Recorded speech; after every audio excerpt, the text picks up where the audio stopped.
Well, I mentioned that I said teachers are the driving force. They are the ones who are going to implement this. We are fully aware of this. Right now, we are doing a massive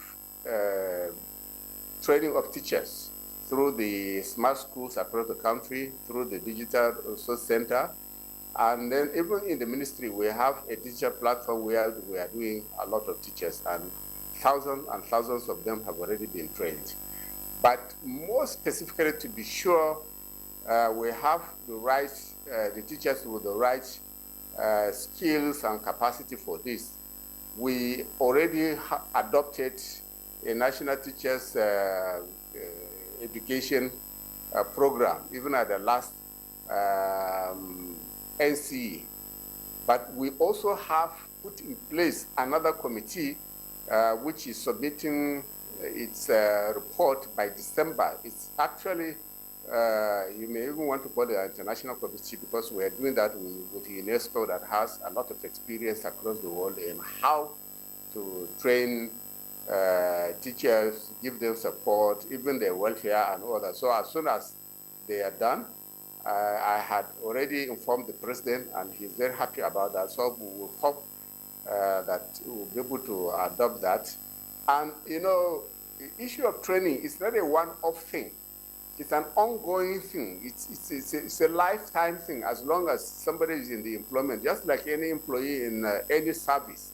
So it's a question of working out an appropriate, suitable program for engaging them, for training and retraining them. But again, which also touches on your other question, a lot of the courses we brought in are occupational courses. They are not the typical courses you find in tertiary education or places where teachers are taught. So there's going to be an engagement with the community and industry who are operating in that area, who will serve as trainers, you know, for some of the skills we are talking about. And if you look at the occupations we have taken out, from agri to digital to construction industry, fashion, design, you know, these are a lot of them. Yes, you find them in some formal education system, but some of them too you don't find in formal education systems. So there's going to be an engagement with industry, which also addresses the other problem of industry and the private sector not being involved in the education of our children. And it is expected also that the skills that we have come out with at the moment are not exhaustive. That's not the only skills that we are going to put on the table or in the curriculum for the students. Those ones are what we may call baseline. They are just commencement programs.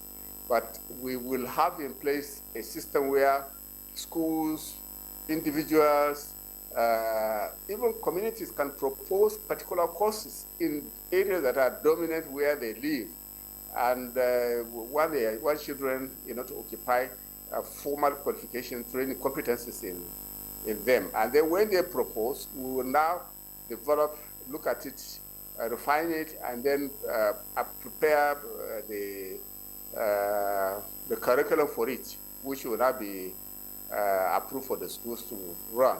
So this is a very and even the NUC, the university, that's what they do. They have what is called core curriculum.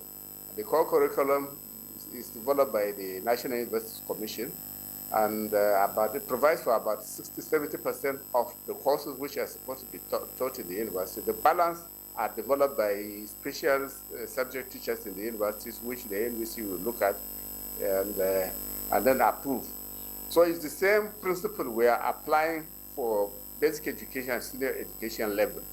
But as I can tell you, teachers are the core of this, and we are going to give them all the necessary support that they need.